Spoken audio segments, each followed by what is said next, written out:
এবার কি সাত পাকে বাধা পড়ছেন দিলীপ ঘোষ? সম্ভবত কালই দিলীপ ঘোষের মালা বদল।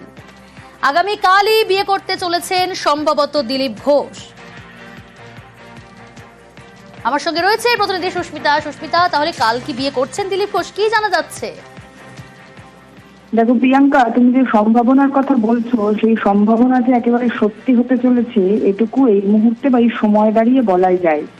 তার কারণ বিজেপি নেতা দিলীপ ঘোষ তিনি তার বিবাহ সংক্রান্ত বিষয়ে সংবাদ মাধ্যমের সামনে মুখ খুলতে না চাইলেও ঘনিষ্ঠ মহল সূত্রে খবর এমনটাই যে আগামীকাল গোধূলি লগ্নে বিয়ে সারছেন বিজেপি নেতা দিলীপ ঘোষ।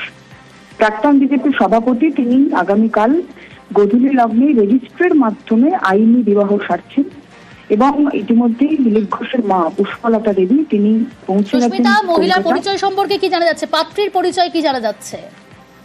একদমই, পাত্রীকে 60 বছরের দিলীপ ঘোষ তিনি বিবাহ করছেন পাত্রী রিঙ্কু মজুমদার। তার বাড়ি নিউ টাউন সাপুরজি। গত 6 বছর তিনি সাপুরজি আবাসনের বাসিন্দা। তার একটি 22 বছরের পুত্র সন্তান রয়েছে। তিনি ডিভোর্সি। দিলীপ ঘোষের সঙ্গে তার বিজেপি করার সূত্রেই আলাপ এবং কলকাতা উত্তর শহরতলির সাংগঠনিক বিজেপি জেলা মহিলা মোর্চার সঙ্গে যুক্ত ছিলেন এই রিঙ্কু।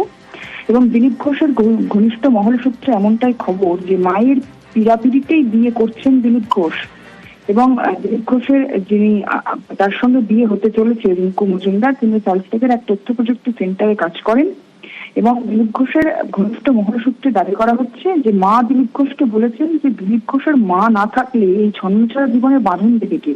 আর সে কারণেই 60 বছরের দিলীপ ঘোষ তিনি বিবাহ প্রস্তাবে রাজি হয়েছেন।